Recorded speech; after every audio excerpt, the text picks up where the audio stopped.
Welcome to the book of Mark, the second book in the New Testament, but most scholars agree the first of the Gospels to be written by a guy named Mark, with a little bit of help from Peter.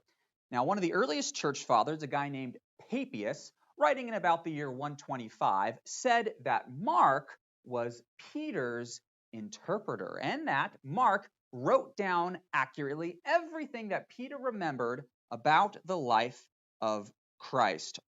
Now, we think that this little kind of co-author collaboration took place in the city of Rome. That is, the book of Mark was written in Rome shortly before the Apostle Peter died. Now, we're given a little hint that maybe Peter intended to write down an account of the life of Christ in his last letter, 2 Peter. Look at this. In 2 Peter 1:15, Peter says that he will make every effort so that after his departure, that is, after his death, you may be able at any time to recall these things, the life of our Savior Jesus Christ. Now, how could they remember at any time all of these things? Well, if they had a little written record, that might help. And then Peter's first letter, 1 Peter, gives us a little hint that this writing of this account took place in the city of Rome, and that Mark was there at the same time. Now look at this. It says that she who is at Babylon, and that's Peter's term for Rome, that is the church who is at Rome, sends you greetings, and so does Mark. So here we have in 1 Peter, shortly before Peter's death, record that both Peter and Mark are in the city of Rome. Now, we have a number of clues as well that identify the city of Rome not only as the place where the Gospel of Mark was written, but also its intended recipient. Mark wrote his Gospel to Christians in Rome. So, get this. Mark is the only of the Gospels to name the person who carried Jesus' cross. You remember that? A guy named Simon of Cyrene, father of Rufus. And the only other Rufus in the Bible is recorded among Paul's final greetings in the letter to the Romans. So here we have a guy living in Rome, both at the end of the book of Mark and Paul's letter to the Romans. Now, if you were a Roman believer, a Christian living in Rome, never been to Israel or that area, you would be at a severe disadvantage when it came to understanding the Jewish practices, customs, cultures, religious exercises. And so Mark is going to help out these Gentile believers by doing a little bit of cultural translation for them and some literal translation as well. Take a look at this. Every time that Mark will use an Aramaic word. Now, Aramaic is the language that Jesus spoke, and that was, common there to the east of the Mediterranean. Every time he does that, he provides a translation, an explicit translation into Greek. So, Boanerges, that is sons of thunder. Talitha Kumi, the Aramaic, which means in the Greek, little girl, I say to you, arise. Ephphatha, that is, be opened. So he's helping out his Roman audience. Now, if Mark was writing to Jews, he wouldn't have to do this, for they would already know the language of Aramaic. And then also, Mark is going to explain some cultural concepts that might be foreign to Gentile believers living all the way out there in Rome. So first off, Jewish festivals, holidays, feast days. He gives them a little bit of clues here. He says, now the first day of unleavened bread, that's when the Jews sacrifice the Passover lamb. You may not know, let me give you a little hint. Another thing you may not be aware of, the day of preparation is the day before the Sabbath. So just in case you don't know, let me give you a little hint. And then also there's this long parenthetical comment in Mark chapter 7 with regard to the traditions of the Jews. He says, "For the Pharisees and all the Jews do not eat unless they wash their hands properly, holding to the tradition of the elders." And there are many other such things that these Jews practiced. And then also, additionally, Mark is going to reference the Old Testament far less than, say, Matthew does, who's writing to a Jewish audience. So what do these Gentile believers need to hear? What are the Gospel of Mark's unique emphasis that's perhaps a little bit different than Matthew, Luke, or John? Well, for starters, the Gospel of Mark is the only of the Gospels to explicitly call itself a gospel. In the very first verse of this book, Mark writes, "The beginning of the gospel of Jesus Christ, the Son of God." Now, this word, gospel, has rich roots. It has rich roots, both Jewish and Roman. Now, of course, we know that the word gospel means good news, the good news of the coming and the reign of Yahweh in Jerusalem over all nations. And of course, that's the prophetic hope in Isaiah 40, 9 to 10, and Isaiah 52, 7. That's the gospel introduced to us in the book of Isaiah. But then also, Roman emperors would use this word, gospel, good news, euangelion, to announce things like the birth of the emperor's son. They would have this announcement throughout the empire, the gospel of the birth of the emperor, right? Or perhaps they would announce the gospel of a Roman victory in battle over their enemies. So here we have Mark in the opening verse of his book, starting off with a challenge to the worldview of Rome, of the true good news, of the true Son of God. You see, Romans were confronted daily with the claim that Caesar was the Son of God. That claim was on every single one of their coins. Take a look at some of these images of ancient Roman coins. This will be kind of fun. So here is a coin, and it says Caesar. You see that right there on the side of the coin, but it also has these letters here, D-I-V-I-F, short for Divus Filius.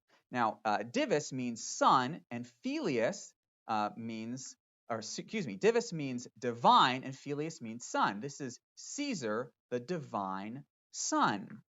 Now let's take a look at another coin here. It's going to say the same thing. This here on the left says Augustus. Caesar Augustus is Divus Filius. Augustus is the divine son. Here's another one. It's kind of hard to see here on the right side, but this says Octavius. The Emperor Octavius, he's also Divus Filius. Octavius is the divine son. Now, where did they get this idea from? Well, it's kind of interesting. It all goes back to Julius Caesar.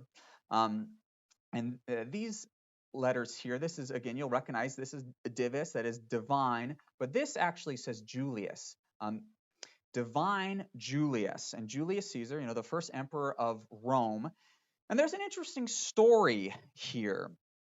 So after the assassination of Julius Caesar in the year 44 BC, there was kind of like an Olympic Games of sorts that were held in his honor. And during those games, there was this comet that shot through the sky, and you could see it up in the sky for 7 days during these Olympic Games.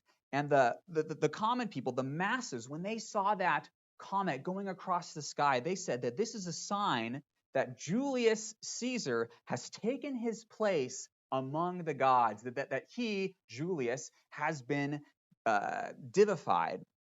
He's been made a god. And therefore, all other subsequent Roman emperors after that point, they adopted the title of Divus Filius, divine son, or that is son of the divine Julius. Julius is a god. Hey, I'm his son. I'm the son of God. That's their claim on all of those coins. But of course, there is only one Son of God. The true and only Son of God is Jesus Christ from Nazareth. And Mark is going to make that perfectly clear and plain here in his prologue, the opening 15 verses of the book, where he says, the gospel of Messiah Jesus, the Son of God. And the entire book thereafter this prologue is going to be about unpacking what this means. What does it mean that Jesus of Nazareth is the Son of God? So here in kind of the opening 8 chapters, 116 to 821, everyone's going to be asking, who is Jesus? The crowds, the Pharisees, Jesus' own disciples are asking, who is this miracle worker from Nazareth? Questions abound here in these chapters. But then in our next section, chapters 8 through 10, we get a few answers to that question. Who is this miracle worker from Nazareth? However, the people who get those answers are only the disciples. This is a very disciple-centric section in the Gospel of Mark, where Jesus is going to reveal specifically to his disciples that he is the Messiah, he is the Son of God, but then he's also going to tell them that he has come to die. And the disciples just don't get it. They don't understand how the Messiah can die. How does that make sense? But then the final section of Mark, 11 to 16, is going to be devoted to making that clear, saying that it is only at the cross that Jesus' identity as the King of Israel becomes clear, plain for all to see, written on an inscription there above the cross. This is Jesus of Nazareth, King of Israel, King of the Jews. Now, this counterintuitive claim that Jesus is both the Son of God and also the suffering servant, it is the baffling mystery of the Gospel of Mark, and it is also its primary purpose. Jesus is Son of God and suffering servant. Now, Mark is going to present this claim clearly, plain as day, here in the opening prologue. But then, after verse 15, Mark, the narrator, is going to step back, and he's simply going to display for his readers, narrate to them how Israel, the disciples, and Rome respond to this curious king. And that is why Mark doesn't begin his gospel with a genealogy like Matthew or with a birth account like Luke, but rather he begins his gospel with John the Baptist. Let's jump now, finally, to the book of Mark. So Mark is going to make his claim about Jesus as divine Son and suffering servant as plain as day in the opening 15 verses of his book. And he does so by starting with John the Baptist, who is Yahweh's messenger, who will prepare the way for not the Messiah necessarily from the Old Testament, but rather for Yahweh himself. My messenger will prepare the way for Yahweh, the God of Israel, creator of all things. That's what Isaiah chapter 40, I think it's verse 3, makes clear. So here Mark is making the claim that Jesus of Nazareth is Yahweh himself. And this Yahweh himself, Jesus of Nazareth, is going to be baptized by John and declared to be the Son of God by a voice from heaven. A voice from heaven will say, "You are my beloved Son, with whom I am well pleased." Now, this phrase here, "You are my beloved Son, with you I am pleased," it will simultaneously confirm Jesus' divinity, his right to rule over the nation of Israel, but also, get this, this statement from God the Father at Jesus' baptism will hint at his mission to die as well. And it's going to do that with a couple of key references to Old Testament passages. Take a look at this. So, Jesus, he is the Son of the Father. This is 2 Samuel 7:14. The Son of God is the Messiah descended from David, who will be a king and rule on Zion.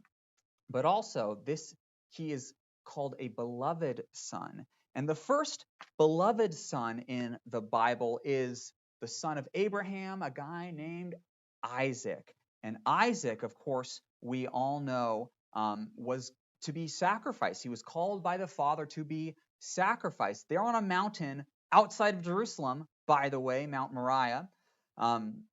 He was given over to death, only later to be delivered from that death. How interesting is that? But also, this statement, "In you I am pleased," is a kind of a clue, a reference, an allusion to the suffering servant of Isaiah. My servant, my chosen one, in whom my soul delights. He is the one who will be pierced for our transgressions, crushed for our iniquities, in Isaiah 53. And he will bring forth justice to the nations. This is the king of those Christians in Rome, those Christians who themselves will shortly experience persecution. Mark was probably written late in the 50s, maybe early in the 60s, and it's in the year 64, 65 that Nero begins his just intense, brutal persecution of Christians. And these believers in Rome, they need to know that they follow a Messiah who himself was persecuted, who died, but who also came back to life. And he calls his followers to do the same, to carry their cross. Well, we are going to study Israel's first impression of this king, this unique king, in chapters 1 through 8 next.